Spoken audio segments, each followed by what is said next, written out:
You know, very few people who have experience of any kind of athleticism of that nature throws a ball across their body. They open their hips up so that at that moment in time, the chest becomes a little bit more square. The back leg is curling up. You're on your toes, and then the follow through as you go. So right from there, if I just drop back, put my hand, you know, if I was striking, my fist, I knock on my cheekbone, okay?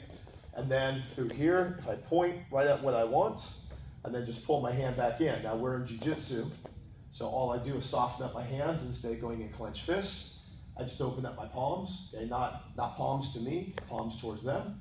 And that becomes my stance, okay? So essentially, it almost naturally becomes, for me, it's shoulder width, okay? I'm using the line on the floor. If I put my heel roughly on the line and my toe roughly on the line, and then all I do is kick the back foot out about 45 degrees. Okay, now from here, what happens is the deeper I squat, okay, the more my feet start to open up. Okay, so if I'm standing upright, that's pretty much my stance. And the moment we're going to crouch down, and my stance opens up to match as I lower. Okay? Then when we move, I mean, it's kind of silly. When I was taking fencing, my instructor, he always used to say, he goes, the average person's gone their entire life never knowing what their feet are doing. And he's right. For the most part, we walk around, I can't even see my feet right now. And you just assume that they're there, and you just assume they're doing what they do. So in boxing, if I go to the same line, boxing turns the lead foot roughly 45, puts the heel on the same line, okay? But my feet are bladed, and my legs right now are kind of going out that way, and this is pretty much how the boxing stance goes. But what are the rules of boxing? Okay, it's all just fists, no takedowns, no kicks, nothing that's attacking below the waist. The back is not a target, okay, and it's only in the chest. So they can kind of stay in this more bladed style, okay, and then throw from here, okay. In Jiu Jitsu, we have to worry about takedowns, we have to worry about all these other pieces. So that's why for us, the lead toes point pretty much at our opponent. Our foot cocks out, my hips are about 45, but at this point in time, my hips are a little bit more pliable. I can quickly go into a sprawl if I need to. And if you push into me right now, my leg is in a position to be able to put a little bit of resistance. If it's cocked out this way and I get touched, my knee's gonna collapse and I'm pretty much gonna go down almost immediately. So what we're gonna do is, you can see the mats through here, they create nice little lanes. So if each person takes a lane by themselves, this way, instead of moving up and down the floor this way, we'll move this way. It's a little shorter distance. So all we're going to do is grab a lane by yourself. Okay? And all we're going to do is from here is our hands are going to be up. And when we move, it seems silly, but you're going to open your stance and then close. Open and then close. Open and then close. The stance never gets shorter than what you were doing, but it will get larger, okay? Because if I'm here and I'm stepping, that's the time I'm going to attack you. When your stance becomes small, at this moment in time, motion becomes very difficult. Your stability is now gone. And so ultimately, if I'm timing you and I'm watching and you're moving, like crossing your feet and things of that nature, that's my time. That's when I'm gonna go after you. I'm gonna go after you when you're in this weird position. So when we're here, I'm going to open my stance and then shift. Open and shift. So as I'm moving forward, okay, and then when we move back leg moves first, moves first. If I move to the left, so my stance always opens larger, and then I bring it back to my normal stance. So let's just go a couple laps, moving forward and back. Now, don't worry, going backwards. Do not try to match. If it took you 10 steps to move forward, don't do 10 steps on the way back. The body doesn't work that way.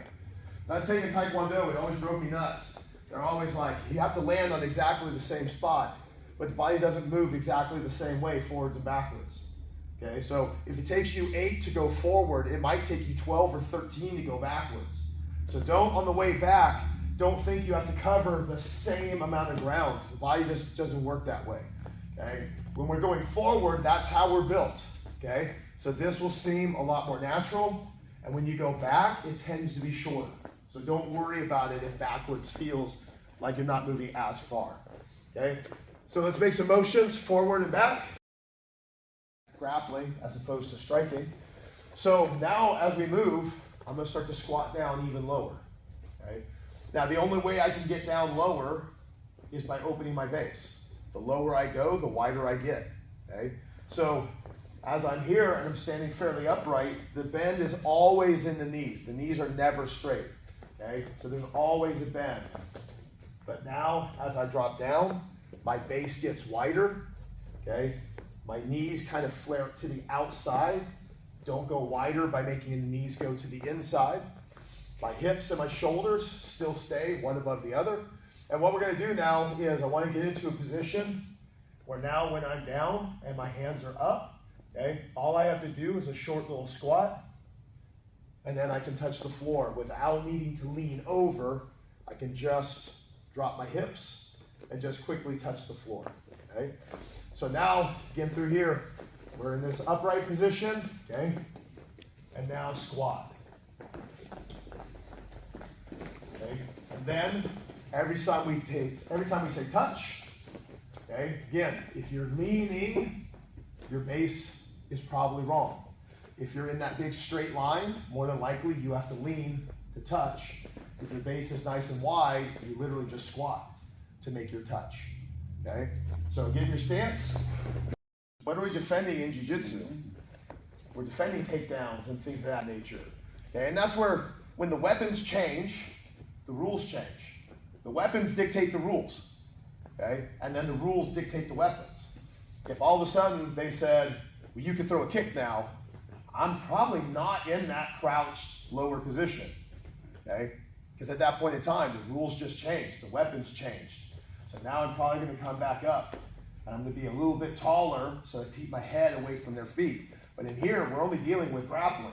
And so for the most part, he's either going to come in directly at me, or he's going to try to get under my hips. And so by coming in, having a good wide base, okay, I'm making it harder for him to get in on my hips. And then at the same time, if I need to make a quick transition, okay, I'm not falling from up here, I'm falling from down here, which then also makes my transition to the ground a little easier.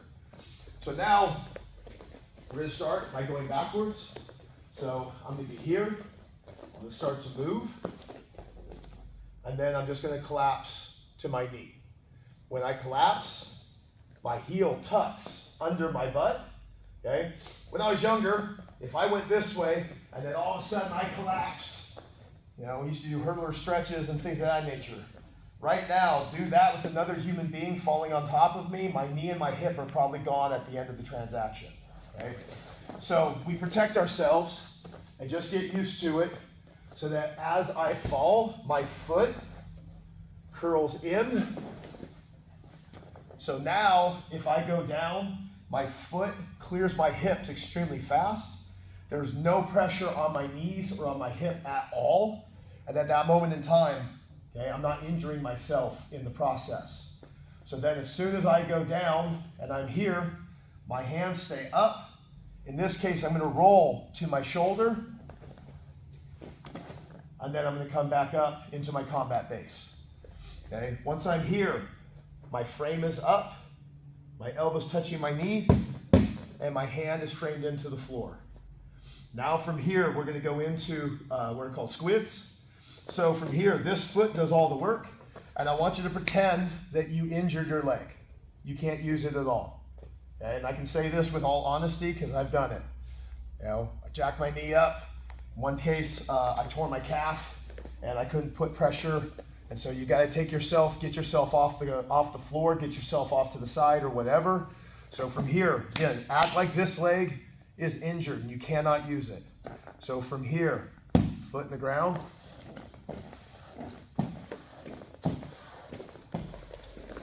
Okay? And then once we make it to the other side, now from here, make my knee, replace my hand. It's a series that we call pin and replace. Okay, get used to it as a foundation of your game. Once I control something, okay, I need to replace that control before I can move on. Okay, no leaps of faith.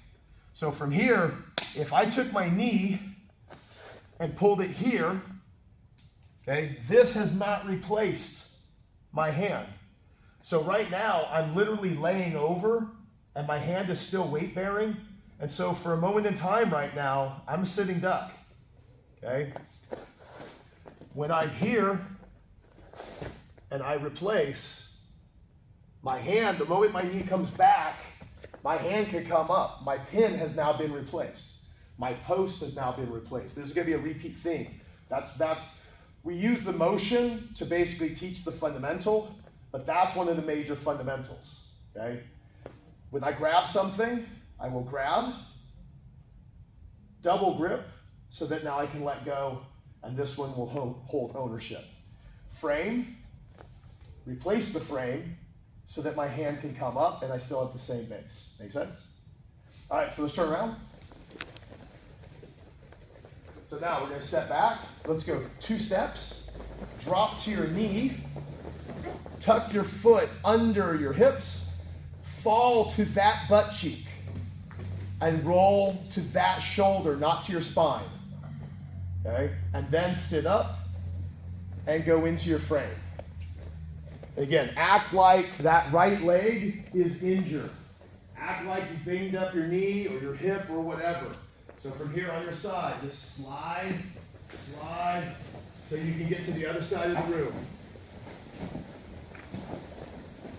Once you get to the other side of the room, think about your hand and replace your hand. Bring your knee back and replace your hand.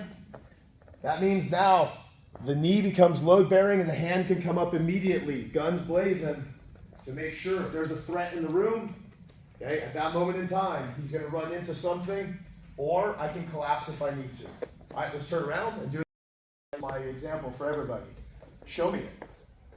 Show me a fight.